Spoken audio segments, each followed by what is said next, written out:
बंदे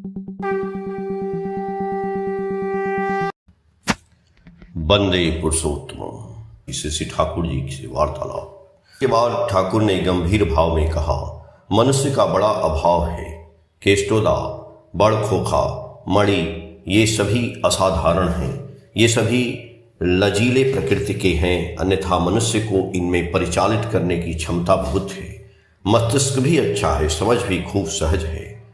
खेपुदा बोले, बड़ खोखा असाधारण बुद्धिमान है। श्री ठाकुर बोले, ये अभी युवक हैं, उसके बावजूद बड़ खोखा की तबीयत भी अच्छी नहीं रहती है। उसकी बुद्धि तो है ही, उसके दिल में दर्द भी है और कर्म शक्ति भी कम नहीं है, पर बड़ी बहू की तरह वह थोड़ा गंभीर है। प्रथम में मनुष्य को पता नहीं चलता है, जो जितना ही उससे मिलता है उतना ही समझ पाता है।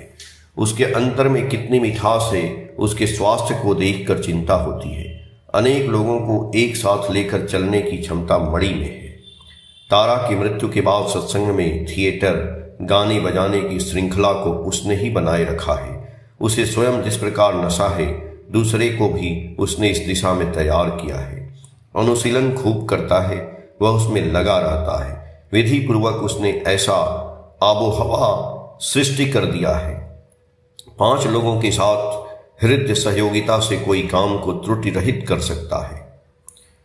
दिन ब दिन आए हुए बादल और तूफानों का सामना करते हुए जो क्रमागति को बनाए रख कर चल सकता है, ऐसे व्यक्ति से बहुत कुछ आशा की जा सकती है।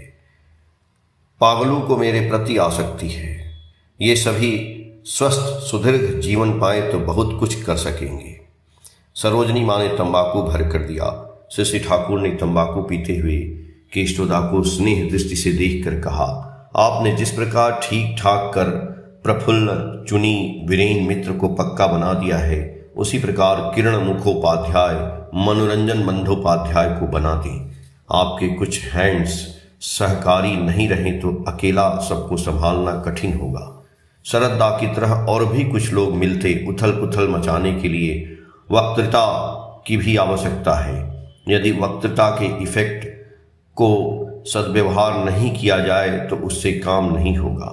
जनसभा के पहले याजन की जरूरत है, बाद में भी याजन की जरूरत पड़ती है, यहाँ तक कि सभा के समय भी याजन की जरूरत है।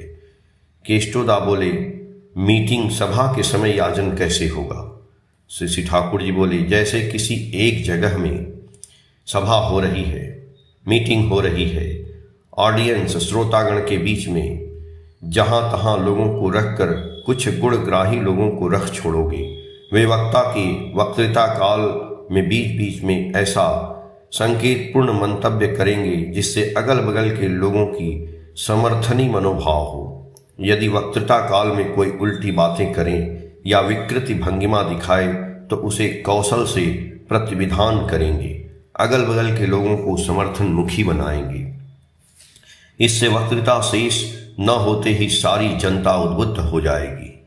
जो रॉन्ग सजेशन, भ्रांत झुकाव देकर मनुष्य को सतपथ से दूर रखना चाहते हैं, वे ऑडियंस श्रोतागण को दूषित करने का कम ही मौका पाएंगे। वक्तृता देते समय यह ध्यान रखना चाहिए कि श्रोतागण में किसका चेहरा किस प्रकार दीप्त करता है। जो आग्रहशील होते हैं उनके चेहरे को देखकर ही समझा जा सकता है। आप लोगों की बातें सुनने पर उनकी भाव भंगिमा ऐसी होगी कि मानो उन्होंने कोई अमूल्य चीज पाई है। उन लोगों को लक्ष्य करके रखना चाहिए। बाद में उन लोगों से व्यक्तिगत रूप से मिलकर याजन में उन्हें उद्बुद्ध करके दीक्षित कर देना चाहिए। दीक्षा के मामले में दीक्षादाता से बढ़कर दीक्षा लेने वाले का आग्रह अधिक होना चाहिए। वैसा आग्रह पैदा करना ही याजन का प्रधान लक्ष्य है। तुम दीक्षा लो, ऐसी बात नहीं कहनी चाहिए, बल्कि उससे मनुष्य का अपना आग्रह कम जाता है। यद्यपि याजन के लिए वैसा कोई बना बनाया पथ नहीं है। खास खास क्षेत्र में खास खास व्यवस्था है। श्री रामकृष्ण ठाकुर ने उत्तम वैद्य की बातें कही हैं। जरूरत पड़ने पर उत्तम वैद्य रोगी की छाती पर चढ़कर उसे दवा खिला देता है। असली बात है कि याजक, अधर्यु और ऋत्विक का कोई दैन्य बोध नहीं रहे, बल्कि मनुष्य के मंगल तथा इष्ट स्वार्थ प्रतिष्ठा के लिए जो शोभनीय तथा अच्छी विवेचना करे वह करता रहे। पब्लिक मीटिंग जनसभा के विषय में मेरे दिल में और एक बात उठती है। स्थानीय जनसाधारण में जो प्रधान हो उन्हें इस तरह याजन से उद्बुद्ध कर देना चाहिए कि वे मानो स्वयं अपने ऊपर दायित्व लेकर सभा बुलाएंगे एवं आप लोगों को उस सभा में बोलने के लिए अनुरोध करेंगे।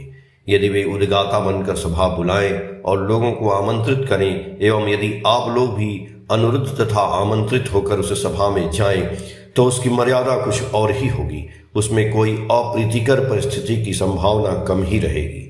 यदि वैसी कोई परिस्थिति आएगी भी तो प्रधान लोग उसे ठीक करने का दायित्व लेंगे। यदि आप लोगों के प्रति उनका अनुराग न भी रहे तो भी अपनी मर्यादा को बचाने के खातिर वे उसे ठीक करने में व्यस्त हो पड़ेंगे। चाहे वे जिस तरह से करें, सब में लाभ के सिवा कोई क्षति नहीं है। केष्टोदा को लक्ष्य कर बरिशाल से लौटकर आपने फिरोजपुर की सभा के विषय में जो कहानी सुनाई थी वह मुझे बड़ी अच्छी लगी। इस प्रकार की सभा मुझे बड़ी अच्छी लगती है।